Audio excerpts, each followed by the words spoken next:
Hello everyone, today we are going to discuss second lecture of dipole in a uniform external field। इन्होंने पूरे इस portion को दो part में divide कर रखा है। ये जो पहला पार्ट है इसमें यूनिफॉर्म इलेक्ट्रिक फील्ड में आपका डाइपोल के मोशन को एक्सप्लेन किया है, जो हम पहले वीडियो में देख चुके हैं। अब हम सेकेंड वीडियो में देखेंगे अगर इलेक्ट्रिक फील्ड आपकी नॉन यूनिफॉर्म है। ये वाला पूरा पैराग्राफ लास्ट वाला यहाँ से लेकर व्हाट हैपन से स्टार्ट होता है टू रेस्पेक्ट टू ई तक आपका ये पूरा पैराग्राफ में आपका नॉन यूनिफॉर्म इलेक्ट्रिक फील्ड में बिहेवियर देखेंगे आपका ऑफ डाइपोल। तो इसको हम लोग अभी डिस्कस करते हैं।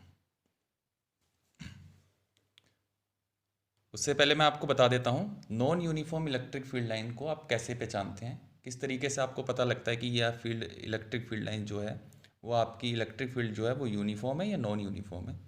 तो पहला हम लोग देखेंगे अगर इलेक्ट्रिक फील्ड लाइंस की बनी हुई, मैंने 3 डायग्राम बना रखे हैं, फर्स्ट, सेकेंड एंड थर्ड। पहले डायग्राम में मैंने इलेक्ट्रिक फील्ड लाइन पैरेलल बना रखी है, यानी उनके बीच का लाइन के बीच का जो सेपरेशन है वो फिक्स्ड है, तभी तो आपस में वो कैसी हो जाएंगी, पैरेलल हो जाएंगी। दूसरे केस में क्या कर रखा है, जो इलेक्ट्रिक फील्ड लाइन्स है वो किसी पॉइंट पर कन्वर्ज हो रही हैं, और तीसरे केस में जो इलेक्ट्रिक फील्ड लाइन है वो किसी पॉइंट से क्या हो रही है, डाइवर्ज हो रही है। 3 अलग अलग केसेस बना रखे हैं।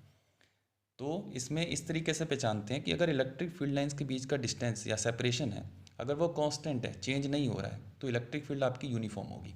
पहले केस में इनके बीच का सेपरेशन जैसे जैसे आप आगे की तरफ मूव करेंगे चेंज नहीं होगा, तो इसका मतलब ये होगा कि चाहे आप लेफ़्ट से राइट जाइए चाहे राइट से लेफ़्ट जाइए, सेपरेशन जो है वो आपका फिक्स रहने वाला है। तो पहला जो केस है वो आपका इलेक्ट्रिक फील्ड लाइंस यूनिफॉर्म का केस है। इस रीजन में इलेक्ट्रिक फील्ड की जो इंटेंसिटी होगी वो कांस्टेंट होगी, फिक्स होगी। तो ये आपकी यूनिफॉर्म इलेक्ट्रिक फील्ड लाइंस को रिप्रेजेंट करेगा। ये E इक्वल्स टू 5, 10 इस तरीके से मैग्नीट्यूड दिया होता है, 5 यूनिट, 10 यूनिट, इस तरीके का 15 unit, 20 unit, something like that. Second case में जब आप देखेंगे, जब आप लेफ्ट से राइट की तरफ जा रहे हैं तो उनके बीच का सेपरेशन कम हो रहा है, यानी क्लोजनेस इंक्रीज हो रही है। अगर इलेक्ट्रिक फील्ड लाइंस के बीच का सेपरेशन कम होता है तो उसका मतलब ये है कि इलेक्ट्रिक फील्ड लाइन की जो इंटेंसिटी है, जो उनकी उसकी स्ट्रेंथ है, वो आपकी इंक्रीज़ करेगी। तो यहाँ क्या होगा, जब आप लेफ्ट साइड में हैं तो इनके बीच का सेपरेशन, दो किन्हीं भी दो लाइन के बीच का सेपरेशन यहाँ पे देखेंगे ये ज़्यादा है। जैसे जैसे आप आगे बढ़ रहे हैं तो ये सेपरेशन क्या हो रहा है, कम हो रहा है। जैसे जैसे सेपरेशन कम होता रहता है तो उसकी जो इंटेंसिटी है इलेक्ट्रिक फील्ड की वो इंक्रीज़ होती है। तो आप लेफ़्ट से राइट जाने पर जब आपका सेपरेशन क्या हो रहा था, कम हो रहा था, इंटेंसिटी बढ़ रही थी इलेक्ट्रिक फील्ड की, इसका मतलब उसका मैग्नीट्यूड बढ़ रहा है, यानी इलेक्ट्रिक फील्ड आपकी यूनिफॉर्म नहीं है। तो ये केस जो हो जाएगा, ये कौन सा केस हो जाएगा, नॉन यूनिफॉर्म का केस हो जाएगा। थर्ड डायग्राम में देखिएगा, थर्ड डायग्राम में भी आपका जो सेपरेशन है वो आपका फिक्स नहीं है, लेकिन इसमें क्या हो रहा है, इसमें लेफ़्ट से राइट जाने पर सेपरेशन आपका बढ़ रहा है। अगर सेपरेशन बढ़ेगा तो इंटेंसिटी ऑफ इलेक्ट्रिक फील्ड जो है वो कम हो जाएगी, यानी तीसरा केस वो हो जाएगा जब हम लेफ़्ट से राइट तो जा रहे होंगे, लेकिन उस केस में उसका जो मैग्नीट्यूड ऑफ इलेक्ट्रिक फील्ड है that will decrease as we are going from left to right. तो ये भी केस कैसा हो जाएगा, नॉन यूनिफॉर्म इलेक्ट्रिक फील्ड का केस हो जाएगा। तो इस प्रकार से अगर इलेक्ट्रिक फील्ड लाइंस अगर आपके सामने बनी हुई हैं तो उनको देखकर हम लोग ये बता सकते हैं कि वो आपकी इलेक्ट्रिक फील्ड यूनिफॉर्म है या नॉन यूनिफॉर्म है। दूसरा, एक्सप्रेशन को देखकर, एक्सप्रेशन को देखकर देखिए मैंने दो तरीके के एक्सप्रेशन लिखे हैं। E equals to E bracket में लिखा हुआ है T, जिसका मतलब है टाइम डिपेंडेंट एक्सप्रेशन, और दूसरा मैंने लिखा हुआ है E equals to E bracket में R डिस्टेंस को बता रहा है, distance dependent expression. Time dependent expression देखने में कैसे दिखते हैं, ऐसे होगा E इक्वल्स टू 2t+3। अब t क्या है, टाइम को रिप्रेजेंट कर रहा है, और टाइम तो आपका मूव करता रहेगा, t equals to 1 second, 2 second, 3 second, 4 second, इस तरीके से। तो उस हिसाब से इस e की वैल्यू भी क्या होती रहेगी, चेंज होती रहेगी। t इक्वल्स टू जब आप 1 डाल दोगे तो यहाँ पे 2 × 1 कितना आ जाएगा, 5 यूनिट आ जाएगा। ऐसे t की वैल्यू 2 जब आप डाल दोगे तो ये आपका 7 यूनिट आ जाएगा। तो इसका मतलब जैसे जैसे आप t की वैल्यू को चेंज करते रहोगे, या t की वैल्यू तो चेंज होती ही रहती है, इलेक्ट्रिक फील्ड अपने आप क्या होती रहेगी, चेंज होती रहेगी। यानी ये एक्सप्रेशन किसका होगा, नॉन यूनिफॉर्म इलेक्ट्रिक फील्ड का होगा। दूसरा केस जो बना हुआ है E equals to E R, इससे आप वाकिफ़ है काफ़ी इस एक्सप्रेशन से। E equals to K Q upon R square, जैसे जैसे आर की वैल्यू चेंज होती है इलेक्ट्रिक फील्ड की वैल्यू चेंज होती है। तो ये एक्सप्रेशन आपने काफ़ी देखे हुए हैं आर पे डिपेंडेंसी के। किस तरीके से ये एक्सप्रेशन दिखता है, कुछ इस तरीके का, E equals to K Q over R square, या कुछ इस तरीके के देखा होगा, E equals to rho R upon 3 epsilon naught. यहाँ पे E प्रोपोर्शनल टू आर, यानी आर की वैल्यू चेंज हो रही है तो आपका इलेक्ट्रिक फील्ड भी चेंज हो रहा है, या E equals to K Q upon R square. इस तरीके के एक्सप्रेशन आप देखेंगे इलेक्ट्रिक फील्ड के, तो वो आपको नॉन यूनिफॉर्म इलेक्ट्रिक फील्ड को शो कर रहे होंगे। तो ये बातें कुछ मैंने बता दी हैं आपको, non uniform electric field lines से देखने आपको कैसे नज़र आएंगी, और अगर उसका एक्सप्रेशन होगा तो वो किस तरीके का नज़र आएगा। अब आगे देखिएगा। अब देखिए इन्होंने दो केस डिस्कस कर रखे हैं। डाइपोल है, ये जैसे मैंने बना रखा है माइनस क्यू प्लस क्यू, और ये आपका डाइपोल मोमेंट की डायरेक्शन हो जाएगी माइनस क्यू से प्लस क्यू। इसको एक्सटर्नल इलेक्ट्रिक फील्ड में रखना है, ये केस है। लेकिन इन्होंने दो केसेस समझा रखे हैं। पहला केस मैं डिस्कस कर रहा हूँ, इन्होंने दो केसेस लिए हुए हैं। When P is parallel to E, यानी जब आपका डाइपोल मोमेंट और इलेक्ट्रिक फील्ड आपस में कैसे हैं, पैरेलल हैं। दूसरे केस में ये एंटी पैरेलल वाला केस लेंगे। सिर्फ दो ही केसेस में इन्होंने एक्सप्लेन कर रखा है, तो मैं उसको बता देता हूँ। ऊपर आप देखिएगा ये भी लिख रखा है इन्होंने, E is increasing with distance from origin. यानी इन्होंने तो एक डायग्राम में ओरिजिन वगैरह नहीं बना रखा था, लेकिन हम लोग क्या करेंगे, रेफरेंस पॉइंट जरूरी होगा। आर को शो करने के लिए क्या जरूरी होगा, रेफरेंस पॉइंट जरूरी होता है। तो वो मैंने ओरिजिन और बना दिया है। जो एनसीईआरटी में डायग्राम बना हुआ है उसमें बस ये आपको एक्स वाई और जेड एक्सिस नहीं देखने को मिलेंगी, सिर्फ इतना बना रखा है उन्होंने। लेकिन मैंने आपको रेफरेंस पॉइंट ले रखा है समझाने के लिए। तो इसमें देखिएगा, अब जैसे आप राइट साइड में मूव कर रहे हैं, इलेक्ट्रिक फील्ड यहाँ पे लिखा हुआ है, ये केस है, इलेक्ट्रिक फील्ड इंक्रीज हो रही है। यानी इसका मतलब ये होगा कि ओरिजिन से माइनस क्यू की डिस्टेंस और ओरिजिन से प्लस क्यू की डिस्टेंस अलग अलग है। और उसने लिख रखा है कि जैसे आप राइट साइड में मूव कर रहे हैं, इलेक्ट्रिक फील्ड इंक्रीज कर रही है। इसका मतलब इलेक्ट्रिक फील्ड माइनस क्यू पर कम होगी और प्लस क्यू पे इलेक्ट्रिक फील्ड ज़्यादा होगी, क्योंकि इलेक्ट्रिक फील्ड आपकी नॉन यूनिफॉर्म है और वेरिएबल है। तो आगे जाने पर क्या हो रहा है, इंक्रीज हो रही है। तो दोनों जगह इस बार इलेक्ट्रिक फील्ड अलग अलग होगी। अगर इलेक्ट्रिक फील्ड अगर अलग होगी तो दोनों केसेस में फोर्सेस अलग अलग आ जाएंगे। तो वो हम लोग अब लिख लेते हैं कि फोर्सेस कितने होंगे। तो पहले फोर्स लिख लेते हैं, force on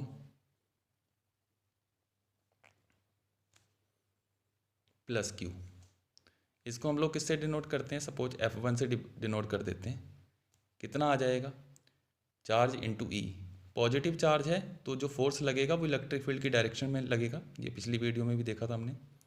Q suppose E1 बोल देते हैं इसको, क्योंकि इलेक्ट्रिक फील्ड दोनों जगह अलग अलग होगी तो इसको E1 बोल देते हैं। सिमिलरली हमारा हो जाएगा force on minus Q, suppose इसको हम लोग क्या बोल देते हैं, F2 बोल देते हैं। ये आ जाएगा आपका Q, लेकिन ये E2 हो जाएगा। लेकिन ये निगेटिव चार्ज है, इस पे फोर्स ऑपोजिट लगेगा, तो इस पे फोर्स जो लगेगा प्लस क्यू पे, वो आपका इलेक्ट्रिक फील्ड की डायरेक्शन में, इलेक्ट्रिक फील्ड राइट साइड है तो फोर्स भी राइट साइड में लगेगा। ऐसे बना देते हैं F1, और इसमें आपका इलेक्ट्रिक फील्ड के अपोजिट लगेगा F2। अब देखते हैं कौन सी इलेक्ट्रिक फील्ड ज़्यादा है। Since E1 greater than E2, E1 की वैल्यू आपकी E2 से बड़ी होगी, तो इसीलिए F1 will be greater than F2। जो फोर्स ऑन प्लस क्यू है that will be greater than force on minus Q. तो इसका मतलब ये होगा कि जो राइट फोर्स है वो ज़्यादा है, क्योंकि इलेक्ट्रिक फील्ड वहाँ ज़्यादा थी, लेफ्ट फोर्स कम है, तो एक नेट फोर्स आ जाएगा। तो नेट फोर्स अगर हम लोग इसको सॉल्व करेंगे तो वो कितना आ जाएगा, वो आ जाएगा क्यू E1 माइनस E2, या इसको एनसीईआरटी में लिख रहा है नॉन जीरो। यानी जो नेट फोर्स है वो आपका नॉन जीरो होगा, और उसकी डायरेक्शन किधर होगी, ज़्यादा फोर्स की तरफ। ज़्यादा फोर्स कौन सा, F1, यानी कौन सी डायरेक्शन होगी, राइट साइड। इस तरीके से राइट साइड डायरेक्शन हो जाएगी। यानी इस वाले केस में डाइपोल पे एक फोर्स आ जाएगा, और उस फोर्स की जो डायरेक्शन है वो आपकी राइट साइड होगी, यानी इलेक्ट्रिक फील्ड की डायरेक्शन में। अगर नेट फोर्स राइट डायरेक्शन में आ रहा है तो इसका मतलब ये होगा कि अब ये डाइपोल मूव करना शुरू कर देगा उसी डायरेक्शन में जहाँ पे नेट फोर्स ज़्यादा आ रहा था, जिस डायरेक्शन में नेट फोर्स आ रहा है, यानी राइट साइड। यानी अगर ऐसा केस बनता है जिसमें आपकी इलेक्ट्रिक फील्ड इंक्रीजिंग है, वो आपकी डाइपोल की डायरेक्शन के पैरेलल है, तो आपका जो डाइपोल है वो इलेक्ट्रिक फील्ड की डायरेक्शन में मूव करना स्टार्ट कर देगा। ये केस आपको याद रखना है। पहला केस इन्होंने यही समझा रखा है, यानी जो डाइपोल होगा that will move in direction of applied electric field. अब दूसरा केस देखती है।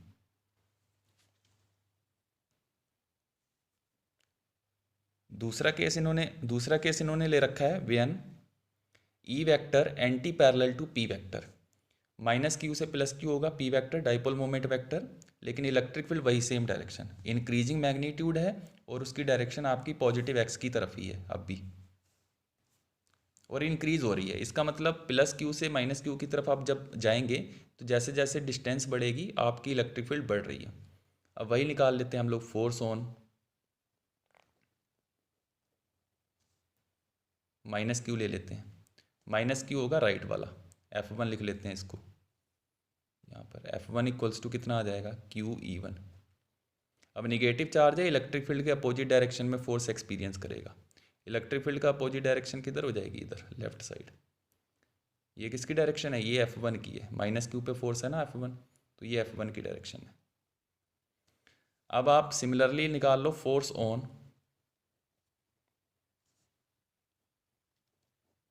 प्लस क्यू, इसको क्या बोल देते हैं, इसको F2 बोल देते हैं, तो ये हो जाएगा QE2। क्योंकि आपको E1 E2 अलग अलग करने पड़ेंगे, आपकी नॉन यूनिफॉर्म इलेक्ट्रिक फील्ड है, लेकिन आपका पॉजिटिव चार्ज है। इस बार पॉजिटिव चार्ज पे फोर्स किधर लगता है, इलेक्ट्रिक फील्ड की डायरेक्शन में, और इलेक्ट्रिक फील्ड है राइट साइड, तो इसमें भी राइट साइड लगेगा।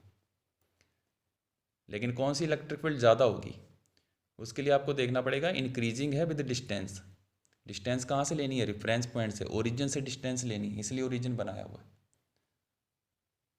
All measurement took place with respect to origin, तो इसलिए ओरिजिन के रिस्पेक्ट में आपकी डिस्टेंस बढ़ रही है, तो इलेक्ट्रिक फील्ड उधर जाने पर बढ़ रही थी। तो नेट फोर्स किस तरीके से निकालते हैं, नेट फोर्स हम लोग आ जाएगा, सेम डायरेक्शन में दोनों फोर्सेस, तो ज़्यादा में से कम वाला सब्ट्रैक्ट कर दीजिए, तो ज़्यादा है F1 माइनस F2। F1 अगर आपका ज़्यादा है, F1 ज़्यादा क्यों है, यहाँ पे लिख देते हूँ, F1 क्या है, ग्रेटर देन F2, क्योंकि आपको पता है कि E1 कैसा है, इस पे जो इलेक्ट्रिक फील्ड है वो ज़्यादा है, E1 ग्रेटर देन E2 है, तो जो नेट फोर्स आ जाएगा आपका वो QE1 माइनस E2 आ जाएगा। लेकिन एक्सप्लेन करने की ज़रूरत नहीं है, not equal to zero show करना था कुल मिलाकर, बस आपको एक्सप्लेन करना है। आपको थ्योरी में ये लिखना है कि जो नेट फोर्स है वो ज़ीरो नहीं होगा, और किस डायरेक्शन में होगा ये लिखना है। तो यहाँ पे इसकी डायरेक्शन किधर हो जाएगी, क्योंकि लेफ़्ट वाला ज़्यादा है तो इसकी डायरेक्शन लेफ़्ट हो जाएगी। तो क्या स्टेटमेंट लिखा हुआ है, इससे स्टेटमेंट ये लिखा हुआ है कि अगर आपका इलेक्ट्रिक फील्ड की डायरेक्शन के अपोजिट है, तो आपका जो डाइपोल है वो आपका इलेक्ट्रिक फील्ड के डायरेक्शन के अपोजिट मूव करना शुरू कर देता है। क्योंकि नेट फोर्स इस वाले केस में किधर आया, नेट फोर्स लेफ्ट साइड आया है ना, और इलेक्ट्रिक फील्ड अप्लाइड किधर है, राइट साइड, तो जो डाइपोल है वो आपका लेफ्ट साइड मूव करेगा इस बार। तो अगर आपका लेफ्ट साइड मूव करेगा तो इसका मतलब अप्लाइड इलेक्ट्रिक फील्ड के अपोजिट डायरेक्शन में मूव करेगा। पहले केस में क्या हो रहा था, पहले केस में आपका डाइपोल मूव कर रहा था अप्लाइड इलेक्ट्रिक फील्ड की डायरेक्शन में, और दूसरे केस में मूव कर रहा है अप्लाइड इलेक्ट्रिक फील्ड की अपोजिट डायरेक्शन में। ऐसा क्यों हो रहा है, क्योंकि आपने P की डायरेक्शन आपने क्या कर रखा है, पहले वाले केस से उल्टी ले रखी है। पहले पैरेलल थे P और E, इस बार P एंटी पैरेलल है E के, तो ये दूसरा केस है। तो जब आप इसको रीड करेंगे तो दोनों पैराग्राफ का मतलब आपको समझ में आ जाएगा।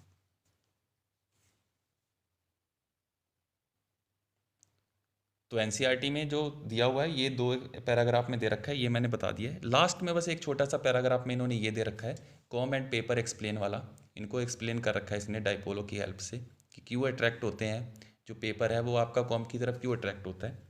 तो देखिएगा जब आप कॉम करेंगे तो आपके इस पे आ जाएगा निगेटिव चार्ज, यानी इस पे इलेक्ट्रॉन इकट्ठा हो जाएंगे कॉम पे। थोड़ा सा अलग बना रहे हैं, कॉम पे नहीं बना रहे हैं विजिबिलिटी के लिए, थोड़ा कॉम से मैंने अलग बना दिए इलेक्ट्रॉन्स, इस तरीके से इस पे इलेक्ट्रॉन्स इकट्ठा हो जाएंगे। अब जैसे ही इस कॉम्ब पे आपके इलेक्ट्रॉन आएंगे तो ये चार्ज बॉडी हो जाएगी, तो एक निगेटिवली चार्ज बॉडी आपके पास है कॉम्ब। जैसे ही इसके पास आप पेपर देखोगे तो पेपर के पास इसको लेके जाओगे तो इसके जो फ्री इलेक्ट्रॉन्स होंगे पेपर के, वो एक रिपल्शन फील करेंगे और वो दूर भागेंगे इन इलेक्ट्रॉन्स को देखते हुए, तो वो इस एंड पे आ जाएंगे। बाहर बना दे रहा हूँ। वैसे तो ये अंदर इस तरीके से यहाँ पे बनेंगे। इधर अगर इलेक्ट्रॉन इधर इकट्ठा हुए हैं तो पॉजिटिव चार्ज इस लेयर पे आ जाएगा इधर। तो जब आप इस तरीके से देखोगे तो यहाँ पर आपका पॉजिटिव चार्ज आ जाएगा लेफ्ट हैंड पे। तो पॉजिटिव निगेटिव, एक तरफ पॉजिटिव है एक तरफ निगेटिव है, किसकी तरह बिहेव करेगा? डाइपोल की तरह बिहेव करेगा। तो एक डाइपोल ये बन जाएगा। लेकिन इसमें पी की डायरेक्शन देख लेते हैं। पी की डायरेक्शन होगी negative to positive always. Dipole की डायरेक्शन किधर होती है? निगेटिव चार्ज से पॉजिटिव चार्ज। ये होगा इस तरीके से। और इलेक्ट्रिक फील्ड की डायरेक्शन, इलेक्ट्रिक फील्ड आपको देखनी होती है एक्सटर्नल की। एक्सटर्नल इलेक्ट्रिक फील्ड किसकी वजह से आई थी? इस कॉम्ब की वजह से। और कॉम्ब पे कैसा चार्ज है? निगेटिव चार्ज है। और जब आपकी किसी बॉडी पे निगेटिव चार्ज होता है तो वो आपकी जो इलेक्ट्रिक फील्ड होगी वो आपकी बॉडी की तरफ होगी। यानी इसकी अगर इलेक्ट्रिक फील्ड कॉम्ब की देखोगे तो उसकी डायरेक्शन की अगर बात करें, अगर इस पे पॉजिटिव चार्ज होता इस तरीके से तो electric field away from the positive charge बनती। अब इस पे आपका कैसा चार्ज है? निगेटिव चार्ज है। तो इसकी जो इलेक्ट्रिक फील्ड होगी कॉम्ब की वजह से उसकी डायरेक्शन किधर बनेगी? लेफ्ट साइड बनेगी इस तरीके से। तो एक जो केस अभी डिस्कस किया था कि अगर हमारा P और E की डायरेक्शन आपकी कैसी होती हैं? सेम होती हैं। तो एक फोर्स लगता है किसकी डायरेक्शन में? इलेक्ट्रिक फील्ड की डायरेक्शन में। तो इसका मतलब ये होगा कि ये जो आपका पीस ऑफ पेपर है ये कर देगा start moving in direction of external electric field. External electric field is generated by comb. तो ये क्या होगा? लेफ्ट साइड में मूव करना स्टार्ट कर देगा इधर। तो ये किसके पास चला जाएगा? कॉम्ब की तरफ अट्रैक्ट हो जाएगा। तो ये होता है कि जब आपका एक डाइपोल जनरेट होता है, इंड्यूस आपका चार्ज जनरेट होता है, उसकी वजह से एक डाइपोल बनता है। फिर एक्सटर्नल इलेक्ट्रिक फील्ड जो होती है उसको अपनी तरफ क्या कर लेती है? खींच लेती है। तो जब हम P और E की डायरेक्शन सेम थी इस वाले केस में, तो आपका जो आपका डाइपोल था वो आपका इलेक्ट्रिक फील्ड की डायरेक्शन की तरफ जा रहा था, नेट फोर्स उस डायरेक्शन में आ रहा था। तो जब P और E का पैरेलल यानी जो केस 1 था आज के वीडियो में, उसी से ये एक्सप्लेन हो जाएगा। तो इन्होंने क्या कर रखा है कि यहाँ पर जैसे ही इसको एक्सप्लेन किया है तो ये वाला आपका पूरी कंप्लीट हो जाएगा, dipole in a uniform external field. ये पूरा टॉपिक आपका कंप्लीट होता है, 2 ही वीडियो में ख़त्म हो गया।